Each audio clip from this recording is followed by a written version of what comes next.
in the pudding, and the pudding in this case is a football. Boom! Eat my goal! The goalie has got football pie all over his shirt.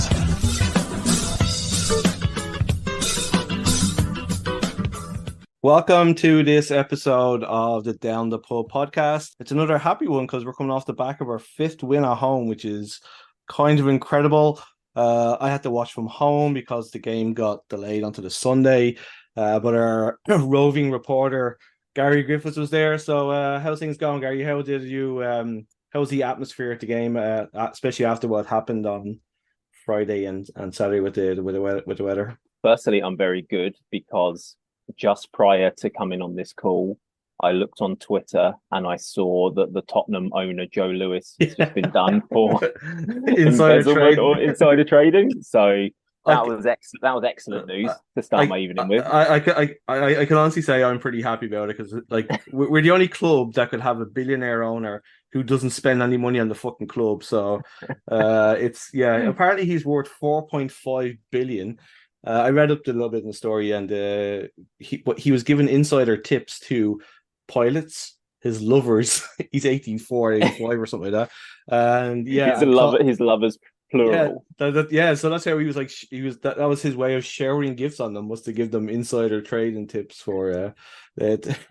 I personally, I think that club has the owner it deserves. Well, it wasn't so long ago till you guys were fucking bitching and moaning about who you had. You're trying to get. Mate, we had Raul Sanlehi, and he wasn't the owner, but he was like in charge of transfers and stuff. And you listen to any of like the Arsenal podcasts that are a bit in the know talking about that period, and they always like make little jokes about, we can't really say anything about him because he will sue us. Like he was so bad that he even like kind of contacted the bloggers and the podcasters and stuff and like threatened them with legal action if they shit on him too much. So we had it really bad. Wow, like at that level, that's absolutely mad.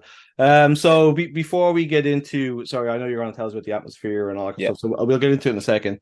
But first, obviously, podcast sponsored by Molson Coors.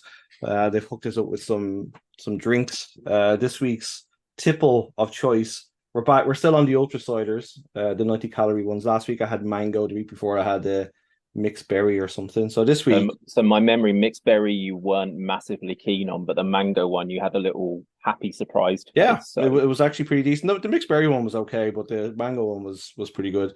And obviously it's another muggy day here in Halifax, so let's that's the thing I don't like about cider. You don't get that from a beer. Anyway, it does smell appley, which coming from Strongbow, you think that would be a given. Cedar notes. That's not bad either. Jesus, it's actually way nicer than regular Strongbow. Okay. I just looked at the ingredients and it just says cider flavors. So cider flavors. So they don't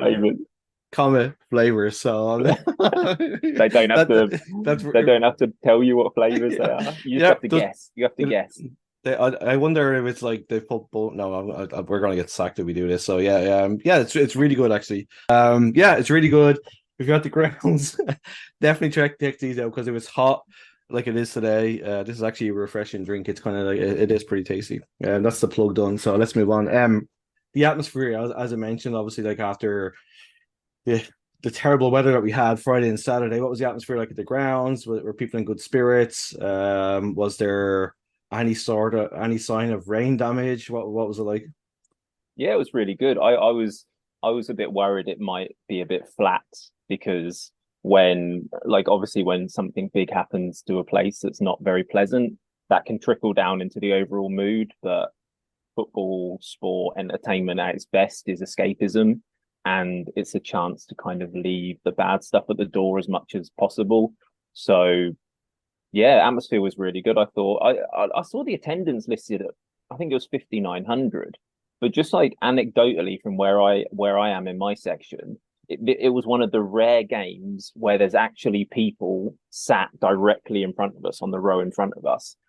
And me and Shep were like halfway through the game blowing like, fucking hell, our back's hurting. Like my back was absolutely killing me and we realized normally, we always stand for the entire game, but normally we stand and have our feet on the row in front of us. And we actually had to stand like quite rigidly. So did my back in, to be honest. So I thought it was going to be like an absolute sellout because it was really busy around my section, but yeah, I guess not. But yeah, atmosphere is really good. It's been really good for a long time now. It's like it's a very happy place to be. And I think like I don't think Twitter is always the best kind of reflection of how a fan base is feeling.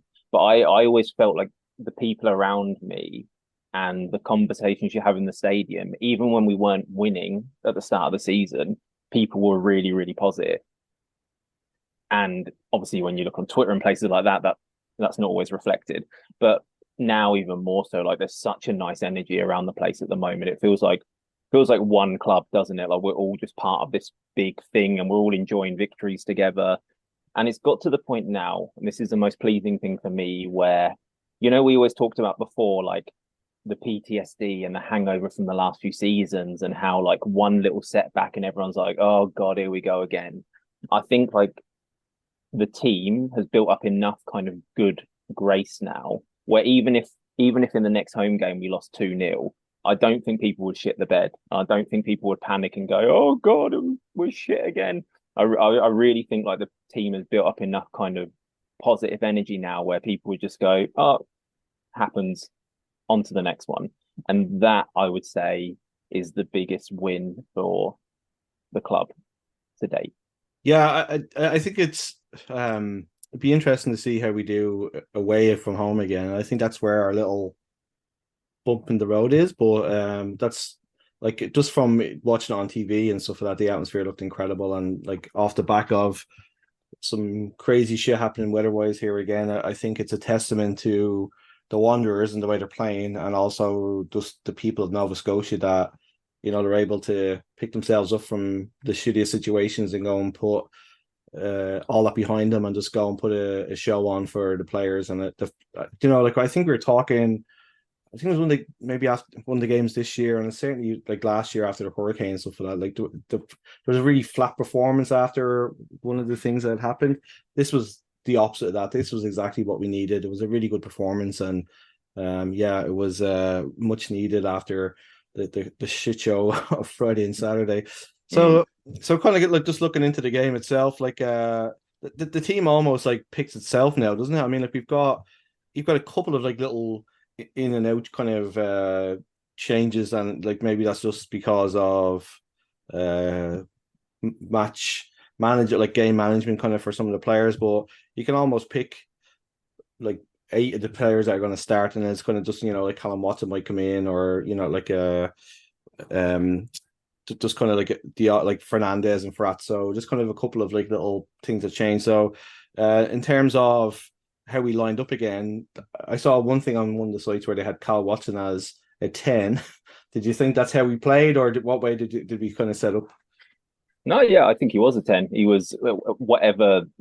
Again, I kind of go back and forth within our system. Is that an 8 or a 10? Does it really matter? Is it just semantics? But yeah, very much so. And I thought him, again, this is one of those things you notice when you're at the game.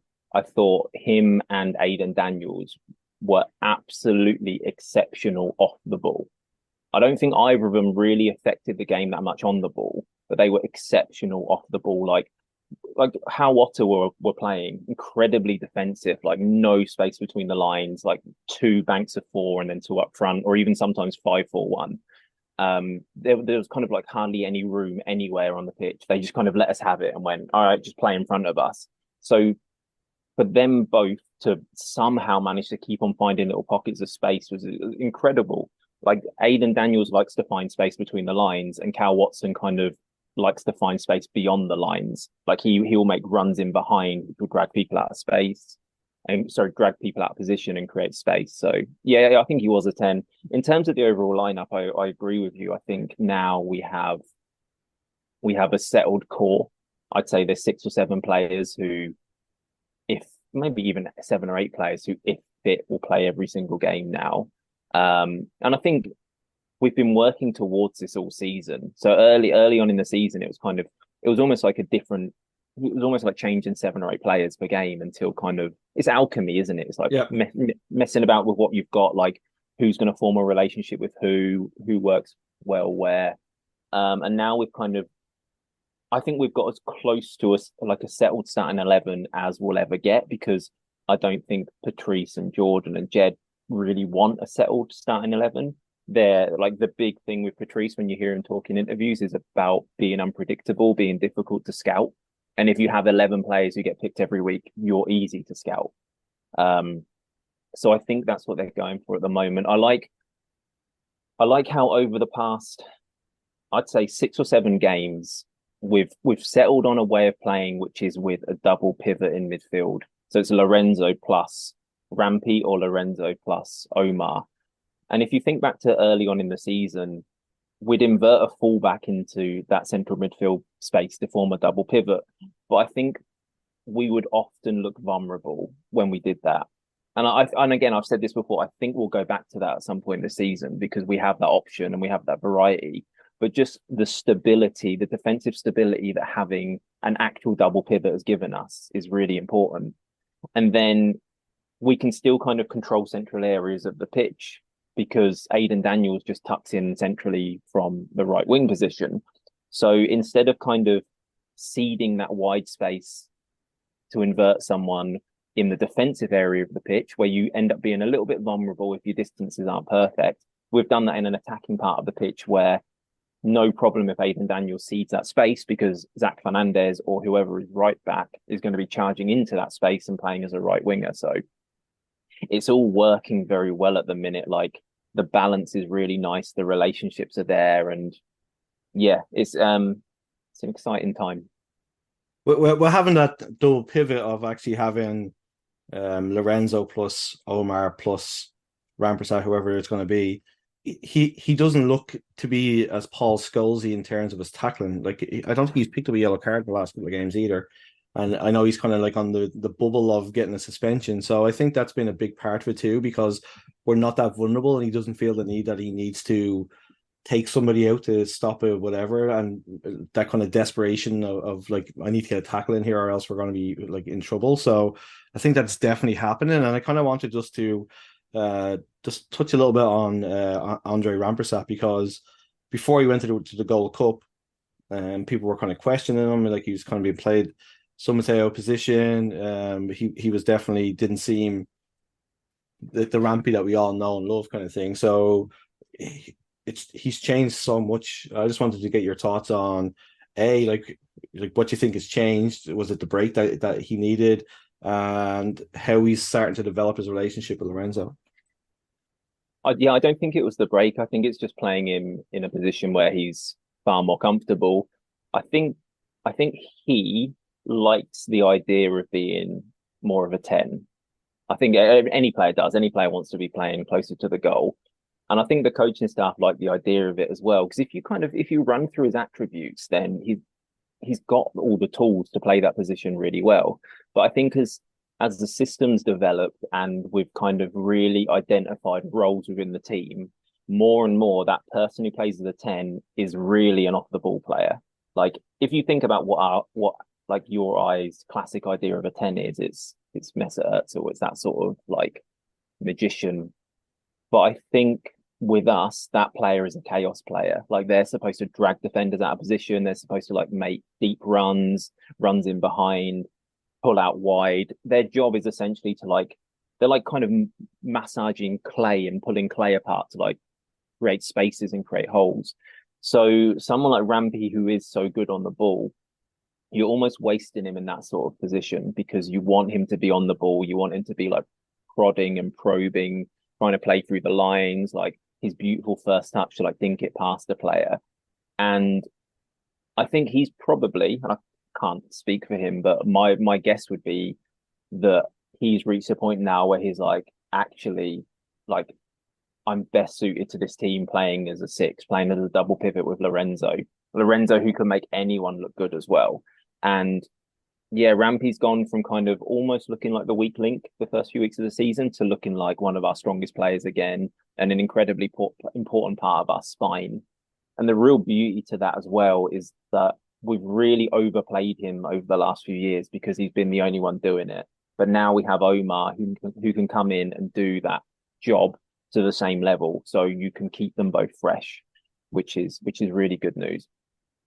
Yeah, I think like I think it's also a good thing, like management wise, like Patrice has like seen that something wasn't quite right. He was asking to like probably play something that he wasn't used to, and I wouldn't say he wasn't getting it, but it's just not his strong point. I think it takes a lot of bollocks to like admit when you're wrong like that, especially in your first coaching gig, you know what I mean? So you got to respect the fact that he's changing things that maybe haven't been working, which I think is a sign of a really good coach, that like you just have to keep like tinkering with stuff, you know what I mean? Because as you said, like, I mean, when it comes to the scouting systems, like if you keep playing the same way every week, like they're just going to get wide to you. But I must say though, like I think you look at some of the players that Ottawa have, and it's such a weird negative way. It kind of they just seem like a better version of what we were last year towards the end of the season. You know what I mean? It's that kind of like really like dreary. Like it's not very exciting to watch, is it? Like you would expect how well they did last year and the players that they have, that they would be a little bit more exciting to watch. And as you said, it was just like, when we played them the last time, we just couldn't find a way through them. Like they just sat back and blah, blah, blah. And I think because we've changed things around, we can play through that deep line system, and if you were an Ottawa fan, like how happy would you be with the way that they're playing? I think it maybe it gets overplayed and overstated a little bit how negative they are week to week, because they have scored 24 goals. I think that number is massively inflated by beating Vancouver 5-1, but there's still a lot of goals. Like, so they're not always negative, but when they pick their moments and they pick their days, and Sunday was absolutely one of those days. Like, I've never seen an away team come to the grounds and play like that, especially the first half. Like, there was literally zero ambition at all to even like cross their half. They weren't pressing us. They were just sitting in with their three banks. Like, they normally like kind of 4-4-2 defensive shape, low block, no space between the lines. And they just sat there and went, try and play through us. If you make a mistake, we might kind of half-ass a counter-attack in transition and try and score, which is kind of how they beat Cavalry the other week, isn't it? Yep. Exactly the same way. So I mean, that's always the danger with them. Like, as much as you look at that and go, there's no threat there at all. Like, they've beaten a lot of teams, and they've beaten us this season by doing the same thing. So there is the threat. But God, if I had to watch that football week in, week out, I would just, it's so turgid and so dull. And it's like they've got a Spanish coach. I know their Spanish influence is like a Diego Simeone sort of Spanish influence, which is kind of as negative as you can get. But like, some of the players they've got, they should like. I always feel sorry for Ollie Bassett. Like, he's so talented, he's so good on the ball, and he's stuck like being a fucking water carrier and having to sit on Lorenzo to try and disrupt him when he's got so much to offer. And like, yeah, I mean, they're. And again, I'm saying, like, they're not like this week in, week out, but they pick games. And the fact that they pick this game against us to kind of turn in that sort of performance is a massive mark of respect to what they think of us, of how we play. Like, they knew if they came out and tried to press us, we could just pass through them and pass through the lines and absolutely destroy them. So that's why they didn't do it, because they kind of gambled on the fact that they could deal with us playing long balls, which is what we'd have to revert to.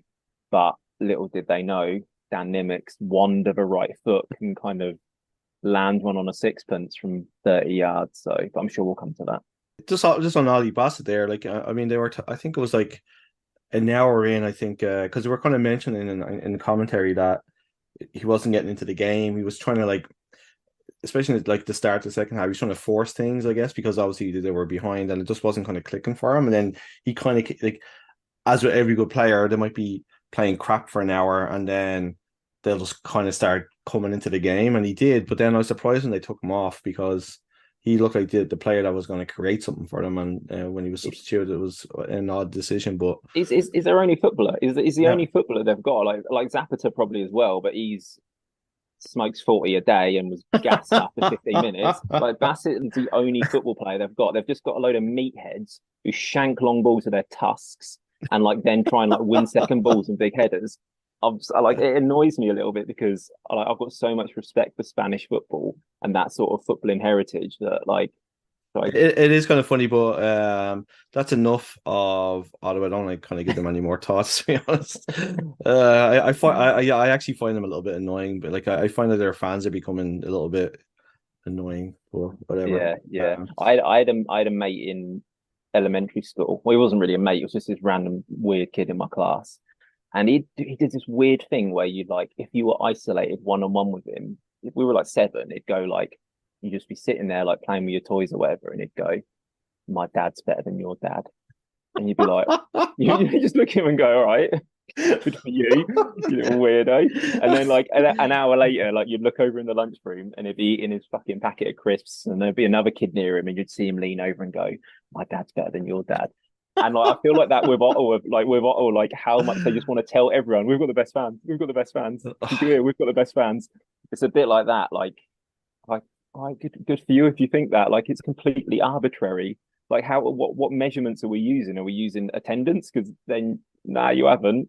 Are you using like how loud it is? No one's measuring that. So Yeah, it is kind of funny. Like, let's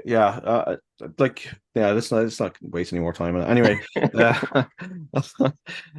so I did want to talk a little bit about our good friend Wesley Timoteo. I just this new role that he has is quite something. Like, I mean, a lot of people were saying he should have been the man of the match on Sunday. I thought he had a really, really good game, really solid, and whatever Patrice has gotten into him, he's like turning into our Ashley Cole. It's kind of crazy. yeah, So I brilliant. just want to get your opinion on your thoughts on the game he had and how he's fitting into the system. The first thing with that is to go back to what we said earlier about how I think Patrice really wants a team to be difficult to scout. If you think, I feel like we say this every week, but if you think about our back 4, 2 central defenders, one of our fullbacks plays essentially as a winger, and one of the fullbacks tucks in and plays more of a central defender who shuffles out there as well. If you look at who our fullbacks were on Sunday, they were Wesley Timoteo and Riley Ferrazzo. So if you were putting money on which of those players is going to play essentially as a winger and which of them is going to play essentially as a central defender, you would say the other way around, because you'd look at the profile of player and say, "Oh, Timoteo, yeah, he plays as an attacking wide player a lot, so he's probably going to be the one that kind of shoots up the wing and does all the stuff in the attacking zones." Whereas Ferrazzo, historically with us, he's kind of inverted to be a central midfielder. He's obviously comfortable moving into central spaces, therefore he will probably be the central defender. But we didn't do that, which kind of surprised me a little bit. I guess it's because Timoteo has been really growing into that sort of role. And he, again, was kind of the one that didn't really cross the halfway line. He had a couple of runs, but he didn't really cross the halfway line. And he's never like trying to overlap the left winger. That's not what that person does in our team. So he essentially plays as the left back, plays as the left centre back, occasionally kind of drives forward. And he's learning the role so quickly. Like seeing him learn it in real time it's been really joyful, actually. Like I've really enjoyed seeing it. Like a player who I must admit, when I'm a big fan of him, but when I first saw him doing that, I was like, oh God, I don't know if he's got the attributes to actually pull this off. But he's just week by week getting so much better at doing that. I think he reads the game incredibly well. Like he's really good at anticipating a pass and just kind of jumping in there and poking it away from the guy's marking. He's really, really good at that. He's really good at spacing himself like next to his left centre back, so there's not too much space between them. And we know if we're trying to build from the back, he's technically really, really astute, so he can do that as well. I think the only weakness, if there is one, I think, and it hasn't really happened yet, but I feel like he could be a bit vulnerable to back post crosses because he's not the tallest. So if you've got kind of a big centre forward and you want to avoid Kale Loffrey, you want to avoid Dan Nimick, you'd probably say to them, okay, just sit on the back post on Wesley. But that's up to us to kind of stop that from ever happening. So yeah, really, really impressive. And I'm glad he's getting his flowers, because that's kind of it's an underappreciated role what he does with the team, and he's doing it really well. Yeah, it's like watching a mad science experiment, isn't it? Like, I think I said like last week that no, I would never expected this at the start of the season, that's where you've gone. And I guess it's a kind of necessity, obviously, with Ryan James kind of being out, and he was our long coveted like proper left back. They've probably, I would say, probably tried a couple of people there, and Wesley was probably the one that probably stood out the most to Patrice and Jordan, and they just went like, okay, like let's test it out. And it's been really good to watch, as you said, that progression and seeing how well he's doing at it. It's like I really think he should have made the team of the week this week. I was surprised that he didn't. So the funny thing with him as well is, like, before he came back to us, the whole thing around him was like, oh, he's incredibly versatile. But like, he's not playing in a position he's ever played before, so he's become even more versatile. Because he like played as a left wing back, he played as like a right winger and a left winger with Edmonton, and we've just gone, we're going to try you as like kind of a left back / left centre back. And with him, I always kind of thought he would end up playing as a 10 for us. Actually, like I felt like he had the attributes to be a decent number 10, because a kind of 10 who pulls out wide a lot to create space, because we know he can look after the ball out wide. I think he's good in small spaces. So if I'd have put money on where he'd end up, I'd have probably said there. But no, I think it's also a testament to how strong the squad is. Is that like our one spot that we have an issue with, somebody's been able to fit in, and we're not missing his presence. As you said, he was like he's probably one of the best players in the league last year. We're not missing his presence in a position that you would naturally expect him to be. Like, I was just kind of like looking earlier on, I was kind of chuckling to myself, like the bench that we had on Sunday. Like, we had Zach Fernandez, Joao Morelli, Daniil Henry, Thiago Coimbra, Mo Aumar, Thomas Geraldo, and Rushden as the goalkeeper. That's a very strong bench. Like, I mean, like, mate, I've not heard them read out like that. I didn't clock that on Sunday. Yeah. That's Jesus. And you just think to yourself, like that's probably like the strongest bench that I think like we've definitely had. But I mean, it's probably one of the strongest benches in the CPL right now. It's kind of crazy, and we still looked, without those players like starting from the start, like we still look really good. But yeah, I kind of wanted to as well. Just you kind of mentioned the goal, and I don't want to deal with it to death, because I'm sure everybody's watched it like 50 million times, but it was an incredible goal. But I just wanted to kind of talk a little bit about Dan Nimick, and obviously that pass, the finish as well, obviously, and just get your thoughts on. There was a comment that Patrice made in the press conference, I think, afterwards, where he was talking about Dan Nimick maybe getting a call up at some stage by Canada, which like, having interviewed him and talked to the guy, like, he's like probably one of the most English people I think I've ever talked to in my entire life. So it's you don't think of him in that kind of context because of that. And like, obviously he was born here and stuff. But just your thoughts on what Patrice was saying too. Yeah, maybe Canada's going to become like Jack Charlton's USA 94 Ireland squad. Oh god, there's like one Irish person right keen. Was it Jack Charlton or Bobby Charlton? Yeah, it was Jack Charlton. It was Jack Charlton. Yeah, it was like literally like anybody is like, if you drank a pint of Guinness, that's it. Give him a passport. No, I mean that's the Canada national team, as it should be as well, isn't it? Like, it's a bit of a melting pot country. So, but yeah, no, I was quite surprised when I heard them comments. I mean, not surprised because I don't think he can, because I think like you and I have been massively like hyping him up all season, haven't we? Like, yeah. I feel like every week we talk about how good he is. Every 5 minutes I'm telling people that he'll be playing in MLS within a year. Like, so I've always thought the talent's there. But yeah, it's interesting because normally I think that's probably, like, I don't know this, but I imagine Patrice is quite a good man manager, and part of that is knowing what makes your players tick.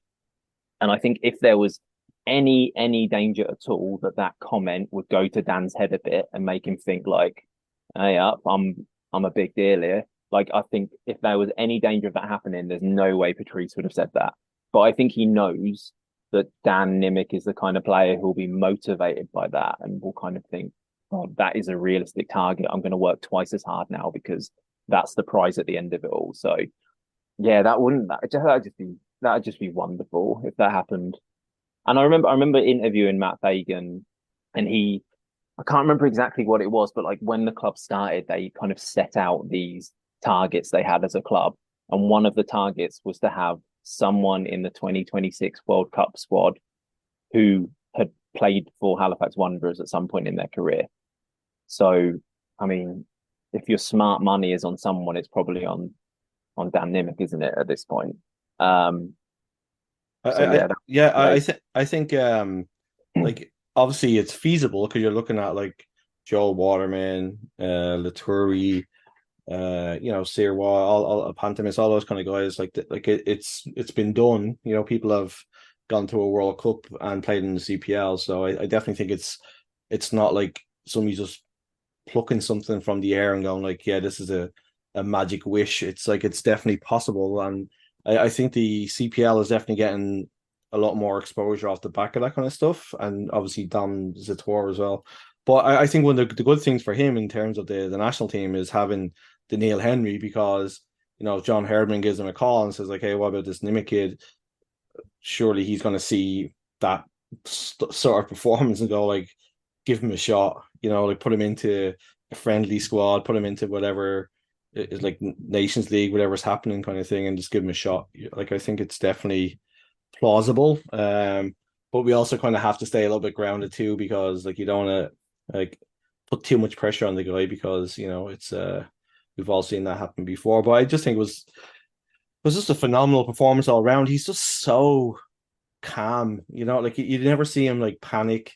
Like just the way he just is able to shepherd the ball out, like and time his tackles. Like there was a couple of like sliding tackles he did, and it's really like when you're watching on TV, like you can see what he's going to do, because obviously you're looking down onto it. But it takes a lot of skill to know when to time a sliding tackle properly and stuff like that. And he's just so good at it, and he knows when he's really good at knowing when to stay on his feet and when to slide in. So yeah, he's such a good player.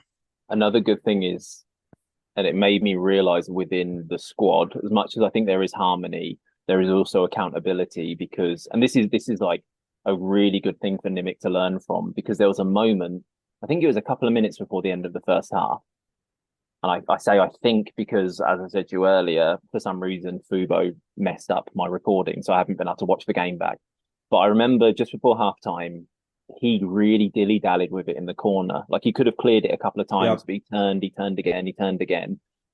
And I doubt this was caught up on camera because they were probably showing replays. But as soon as the ball went out of play, Rampy ran over to him and went fucking mental at him, like with proper giving him a lot of like, what the fuck was that? Like, you can't do that in this area of the pitch. You can't do that just before half time. Why didn't you clear it? The pass was on and stuff. And he, like Dan, was like completely held his hands up. He knew he'd made that mistake, but it's really good that even for a player as good as him, who, let's face it, probably has the highest ceiling in the entire squad, even for someone like him to be held accountable when what he does isn't perfect, that's a healthy squad environment when that happens. It's definitely it's how you learn. And I watched that back because I remember from the game, and there was a pass that was kind of on, but was kind of risky, and then he was kind of twisting and turning, and then gave it away. But I think it's as well as that, because the squad is taught to play football. It sometimes you like in your head you're like, I can't just boot this into Rosette, as they say, kind of thing. I can't just clear it. It's kind of like I need to be able to play this out and get out of it and make sure we keep the ball. But like sometimes you do need to like just hoof the fucker and get it away from where it is, kind of thing. And especially because we're so prone to conceding late goals and halves, it was definitely a hairy moment. But it's cool that like Rampy went over and fucking said something to him too, because I think you need that from your captain too. So that's awesome. I didn't see that on TV. So Yeah. yeah. So I must say though, I hope that the Wanderers appreciate the fact that I haven't been to a couple of games and they're winning. Like When was the last time you were at one? Jeez, I think that the last one a game was the under-23 game. That was the last one I was at. So have you been since you got back from Ireland? Have you been? I don't actually think I have. So you've missed like 3 wins. Yeah, because like I think we made this pact because you were missing and I was there. One of us has got. Gotta not to be there. I'll be missing one. The next one I'll have to miss is I'm going to a wedding at the end of September. So whenever that one is, then you can finally come back. Yeah, I'm not holding off to then. But yeah, yeah, it's just been kind of like with family stuff and the timings of the games and stuff like that. It's been like the weekend I was going to go on the Saturday, but then obviously that got put back and I couldn't make the Sunday. So tis what it is. But yeah, I've actually been enjoying watching the games on TV in the fact of I'm not paying $14 for a beer. Yeah, no, which is insane. And then it also the weird new strict policies on the patio, which is very I heard about that. Yeah, it's kind of annoying. And then what have they blocked it off from like free traffic or yeah, so like last season, you could kind of go between the kitchen and you could walk down into the patio. So it was kind of nice, like people you haven't seen or you just want to go up and sample it was a really good way for people who hadn't been, who didn't want to just go into the kitchen, because it can be a little bit intimidating if you're not used to it, because there's always a lot of people bouncing around. So then, you bring somebody up and then they kind of get to experience it. And then if they want to leave, they can, if they kind of want to hang around, because it was a general admission ticket that you kind of had. But now I guess because of the liquor license, they've had to put is that what it is? I think so, maybe, but it's just kind of frustrating because as I said, it was a really good way to show people who are brand new, like, hey, just hang around down here and then go to the kitchen and check it out, and then just kind of walk back down to where you were, or stay up there for like a little bit longer. But yeah, it was kind of, anyway, that's my rant over anyway. So I did want to just I thought that one of the most interesting things I saw through the whole game was Joao Morelli's new hairdo. I was just going to get your thoughts on that. Shep, well, as soon as it came on, Shep said to me, like, he looks like Boston United era Paul Gascoigne, which is spot on. It's spot on. Like when Gazzy was kind of losing it a bit and was like, oh god, I forgot he was player and manager. Can you imagine, like, how anybody would think that guy was suited for management? I don't. I know. I think I've said to you before, he was Kettering, like near where I'm from. He was Kettering Town player manager as well for about a week. A week, yeah. It looked like he was pissed on the job. So yeah, I think if you're doing that, it's basically just for the star power. It's like, do you remember Barnett? I think had Edgar Davids there for like a little bit, and he wore number 1 or something. Yeah. That was his breakdown. Yeah, but no, I think like Yao is a beautiful man, incredibly handsome. So any fashion choices he wants to make, he has our blessing. Under the umbrella of Down the Pub podcast, he very much has our blessing because he knows infinitely more about what looks good than you or I do.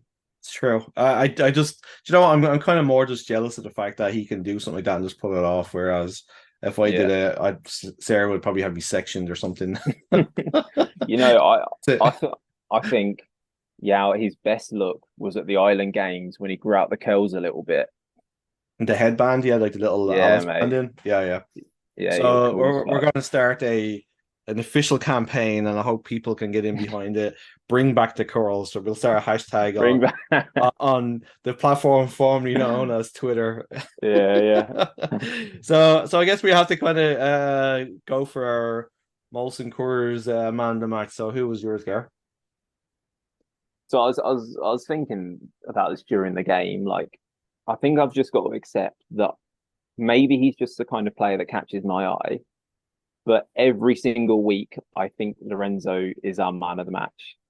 I'm not saying he's a man of the match for this one, but I'm saying like every single week, I think he's our man of the match. But I'm not always going to say him because that's just weird. But he is like he is everything to us. Like some of the fucking passes, like at some point in the first half, he played this line breaking pass from our 18-yard box, which took 6 of their players out of the game. It was ridiculous. It was just such a good pass. So yeah, I think it is always Lorenzo. Even when he has an average game, I still think he's the best player in the league by a million miles. But it's boring if I always say him. So I'm going to say let's give him more flowers, Timoteo. I thought he was really, really good in a role that's unfamiliar, a role that he's learning, solid. Yeah. How about you? Yeah, I mean, like Lorenzo is just amazing to watch. Like I could just sit and watch him all day long. And he's almost like a fixture in the team of the week thing now because he's hit 1,000 passes and it's just and you kind of feel bad for a guy like that because he just goes about the business. And because we've been watching for a while now, you kind of expect it. You know what I mean? Like I just remember like that first match or two where we were just like kind of blown away and it's kind of like fucking hell, this guy's got a bit about him, and now it's just like, oh, it's just an average game for Lorenzo, and it's kind of 10 out of 10. Yeah, it's kind of unfair. You know what I mean? But I'm kind of in the same feeling as you. I thought that Wesley was amazing, and I think he was kind of a bit of an unsung hero on Sunday, so I'm gonna give it to him too. Yeah, so just a tiny little bit of housekeeping. What do you think of the reception that Daniil Henry got when he came on? Lovely, yeah, really, really good. And again, one of those little things that you probably don't pick up on if you're watching on TV because the camera's focused in on Daniil, but a lot of the players were turning to the crowd and kind of getting them to clap as well. Oh, like that's awesome. Yao was down like kind of in front of where I stand, and he was like proper giving it the arms, like getting people going, like gesturing for everyone to clap as loudly as possible, which was that I really like that part of it as well, because again, it just shows that the kind of the one club mentality, that there's a level of empathy and respect amongst the players where they recognize that it is a big moment for Daniil and they kind of care enough because they want him to feel loved and want him to feel accepted. So yeah, I really like that sort of thing, and brilliant reception for him. And mate, like watching him at the end run from one end of the pitch to the other with the Halifax flag was one of my favorite moments at the grounds, because it came out of nowhere. Like I kind of, well, I when I stick around and do the applauding thing at the end, I kind of just basically stay in my section. I don't go to the kitchen or whatever. And I was just chatting to my mate, waiting for the players to make their way around. And I just looked up and there he was, just like bursting past us like a knight on his steed with carrying the flag. We were like, fucking hell, if he doesn't pull a hammy. So I was honestly worried about him pulling up because he was running really fast. Yeah, I love that that's kind of like an iconic thing now. Like, I think was it Coimbra who started that? Coimbra usually does it, yeah. So it's kind of nice that like as you said, I didn't see that on TV that the players were trying to G them up. But I guess part of the selling point for everybody is the crowd in Halifax, and I think that probably made them feel a little bit like, yeah, they weren't in line kind of thing. You know what I mean? So that was really cool. Yeah, so I think it's nice that we have another win to celebrate. 5 in the trot is incredible. The Wanderers grounds is a hard place to come again, but looking forward to Saturday. York have kind of York are in that kind of, they had a good win against Valor, so they're probably on a bit of a high there. The only good thing is that obviously like it's not really playing away from home when you're playing at a kind of slightly empty stadium. So how do you think we'll do? I really strongly think we're going to get the first away win on Saturday. Strongly. I think a number of things, like you just said, it doesn't feel like an away game because of the lack of numbers there. And also I think having a week to prepare where you probably don't have to fly out till Friday morning. So you get your Monday to Thursday to really prepare, really kind of prepare for individual battles and the way they play. Again, there's a good feeling around the club. And yeah, I think touch wood, this Saturday is going to be the one. Yeah, I think we owe them one too. So Yeah, do it for me and Gary, boys. That's all I can say. Is we deserve this. So Gary's been awesome. As I said, it's so nice. Just the mood of the podcast is just so much nicer than what it was when we couldn't buy a win. So it's kind of nice just to be able to have a Strongbow Ultra Cider Apple. ultra cider. Yeah. So yeah, buddy. I'll hopefully see you at the next home game.